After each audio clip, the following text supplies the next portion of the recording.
ഞാൻ നല്ലൊരു കുടുംബത്തിൽ പറഞ്ഞവനാണ്. നീ നല്ല കുടുംബത്തിൽ പറഞ്ഞു, ഞാൻ പിന്നെ മറ്റേ കുടുംബത്തിൽ പറഞ്ഞാണല്ലോ.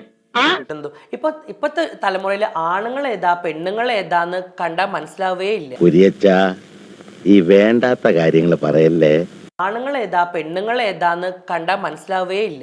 ചില സമയത്ത് തമാശ കേട്ട ചിരിച്ചിട്ട് കഷത്തിൽ ആൺകുട്ടികൾ മുടി വളർത്തി നല്ല മുടി വളർത്തിയിട്ട് പെണ്ണുങ്ങളെ ടൈപ്പ് ഓഫ് ജീൻസും ബാഗി ഡ്രസ്സും ഒക്കെ ഇട്ട് നടക്കുന്നില്ലേ?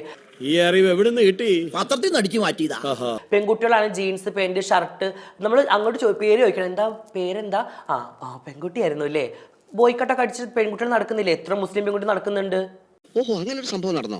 ആണ് ചമയവിളക്കിന് പോയത്. അത് എനിക്ക് ചോദിക്കാനുള്ള കാര്യം, ഈ ചമയവിളക്കാണെങ്കിലും ആണുങ്ങൾ പെൺവേഷം കെട്ടിപ്പോയിട്ട് ചെയ്യുന്നൊരു ഇതാണ്. പക്ഷെ ജാസി ഒരേ സമയം പറയുന്നു ഞാനൊരു പെണ്ണാണ്. ഞാൻ വിളക്കെടുക്കാൻ പോയതല്ല. അത് നീ എങ്ങനെ കണ്ടു? നിന്റെ നെഞ്ചിലും മരട് വെടിക്കിട്ട് കിടക്കണ എനിക്ക് ഇവിടെ കേൾക്കാം. അവിടെ പ്രാർത്ഥിക്കണോണ്ട് എന്താ പ്രശ്നമുള്ളത്? എനിക്ക് എല്ലാ ദൈവങ്ങളും ഒരേപോലെ. പള്ളി പോവാറുണ്ട്, ക്രിസ്ത്യൻ പള്ളിയിൽ പോവാറുണ്ട്, ഹിന്ദു അമ്പലത്തിൽ പോവാറുണ്ട്. അപ്പം അടുത്തും കൂടെ ഞാനിപ്പോൾ ഇവിടെ വൈറ്റിലെ ഒരു ടെമ്പിളിൽ ഞാൻ പോയിരുന്നു, അവിടുത്തെ പരിപാടിക്ക് വേണ്ടിയിട്ട്. അതൊക്കെ നമ്മളെ ഇഷ്ടമാണ്, നമുക്ക് പോകണം. പക്ഷെ നമ്മൾ ആ ഒരു അമ്പലത്തിൽ കയറിച്ച് നമ്മൾ ഹിന്ദുക്കളാവും, അല്ലെങ്കിൽ ഒരു ക്രിസ്ത്യൻ പള്ളി പോയിട്ട് കുമ്പിട്ട് കഴിഞ്ഞാൽ നമ്മൾ ക്രിസ്ത്യാനികളാവും. അങ്ങനെയല്ലേ? നമ്മളെ ഉള്ളിൽ ഈമാൻ നമ്മളെ ഉള്ളിലല്ലേ?